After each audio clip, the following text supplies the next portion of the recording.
Hello guys! Welcome back to my channel. So this is Mikee Mercado, your one and only plus size Barbie. So, ba't ako nakatingin dito pala dapat? Ayan, so. Hello guys! This is Mikee Mercado, your one and only plus size Barbie. So, ayun na nga guys. Since maagang natulog ngayon si Jana, ipaprank natin siya. At, hindi kami kasi sanay na natutulog ng ganito kaaga. 11 pa lang, ang tulog namin alas 2, alas 3, ganun, which is not healthy nga. Tapos, tinulugan ako ni bakla, eto siya, tulog na siya ngayon. Yan. Humanda ka sa akin. Napapansin niyo, sabog yung buhok ko ngayon kasi nakatirintas yung kanina, tinanggal ko lang. Sa cellphone ako, so, ayun guys. Kung hindi pa kayo nakapag-subscribe sa aking channel pala, mag-subscribe na kayo at i-click yung notification bell para ma-notify kayo pag nag-upload ako ng bagong video. I-follow nyo ako sa aking Twitter account, Kavogera, sa aking Instagram, Mikeelicious, at dun sa aking TikTok account, Mikeelicious, yung I5. So, ayan. Ano pa nga ba, ipapain natin siya? Lemon prank on my friend. So, injection on. Para akong gurang dito eh. So, ayan guys. Abang-abang in 3, 2, 1.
Jana.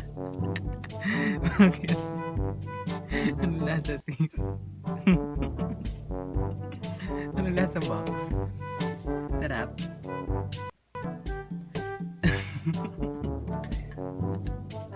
Paano yung kilig? Ewan ko ba? Ayan.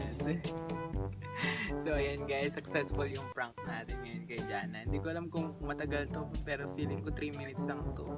So, ayan, may ma-upload muna tayo ngayon guys. At, ayan, if you're not yet subscribed to my channel, please do subscribe and share this video to your friends para ma-aware sila na may good vibes dito sa channel ko. So, yun guys, kapit lang tayo dahil after ng quarantine, dire-diretso gagawin natin guys.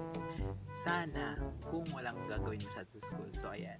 Also remember guys, be gorgeous, be glamorous, be authentic, be Mikeelicious. Bye guys. Bye kadali. Oh na na na. Oh na na na na. Oh na na na. Oh na na na na na. Oh na na na. Oh na na na na. Oh na na na. Oh na na na.